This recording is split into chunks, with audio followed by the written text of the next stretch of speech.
Ready start. महोदय, नियोजन उन गरीबों और दलितों के हितों की रक्षा के लिए महत्वपूर्ण है जो अधिकतर बाजार व्यवस्था के बाहर हैं और जिनके पास ऐसी परिसंपत्तियां भी नगण्य हैं कि जिनके बल पर आर्थिक गतिविधि के स्वाभाविक विकास का लाभ उठाया जा सके।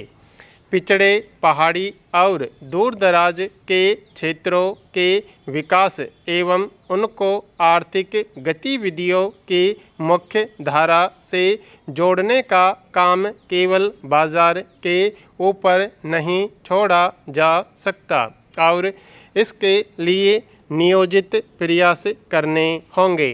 पर्यावरण, वन एवं परिस्थिति की रक्षा और दुर्लभ खनिजों जैसे दुर्लभ संसाधनों, भूमि और जल के उपयोग के संदर्भ में बाजार अपेक्षित भूमिका नहीं निभा सकता। इन क्षेत्रों में एक दीर्घकालीन परिप्रेक्ष्य की आवश्यकता और इसके लिए नियोजन आवश्यक है। ऊर्जा, परिवहन, संचार और सिंचाई जैसे विकास की प्रक्रिया को स्थायी संबल देने वाले आधारित ढांचे को सशक्त बनाना एक ऐसा दूसरा क्षेत्र है जिसमें नियोजन की भूमिका महत्वपूर्ण है। इन क्षेत्रों में निवेश में निजी क्षेत्र की भागीदारी में अनुमानित वृद्धि से नियोजन की महत्वपूर्ण आवश्यकता किसी प्रकार कम नहीं होती। अतः आज के उभरते परिप्रेक्ष्य में नियोजन और बाजार के तंत्र में इस प्रकार परस्पर संतुलन बिठाने की आवश्यकता है कि दोनों एक दूसरे के पूरक हों।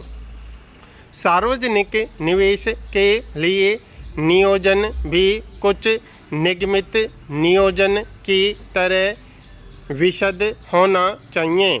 शेष पद्धति के लिए यह सांकेतिक हो सकता है जिसमें मोटे तौर पर उन दिशाओं का उल्लेख हो कि जिनकी ओर अर्थव्यवस्था को अग्रसर होना चाहिए। इसके द्वारा समूची अर्थव्यवस्था के लिए मध्यावधि के अनुमानों की उपयुक्त सूचना प्रणालियों, कमजोर एवं दृढ़ता वाले क्षेत्रों के संकेतों और वांछित लक्ष्यों की प्राप्ति के लिए सटीक नीतियों सहित भविष्य की परिकल्पना उपलब्ध होगी। इससे सरकार, किसानों, श्रमिक संगठनों एवं उद्योग जैसे विकास की प्रक्रिया में सामाजिक भागीदारों के बीच व्यवस्था में एक सीमा तक आम सहमति भी बन सकेगी। मेरे विचार से आज प्रश्न यह नहीं है कि हम बाजार व्यवस्था अथवा नियोजन में से किसको चुनें। महत्वपूर्ण प्रश्न यह है कि विकेंद्रीकृत ढांचे के जनसामान्य के धरातल से लेकर ऊपर तक किस प्रकार सुदृढ़ बनाया जाए। केंद्र और राज्य दोनों की सरकारों के सामने आमजनों और संपन्न लोगों की खाई को पाटने का काम इस समय सर्वोपरि है। अतः असली चुनौती यह है कि वे नीति निर्धारण में विशेषतया मानवीय और आर्थिक विकास के महत्वपूर्ण और अंतर क्षेत्रीय मामलों में समग्र दृष्टिकोण विकसित करने से समन्वयकारी भूमिका का निर्वाह करें। राज्य सरकारों और पंचायत राज संस्थाओं को इस विषय पर गंभीरता और गहराई से ध्यान देना होगा। साक्षरता और परिवार कल्याण के दो महत्वपूर्ण क्षेत्रों के संदर्भ में उदाहरण देकर मैं अपना आशय स्पष्ट करना चाहता हूँ।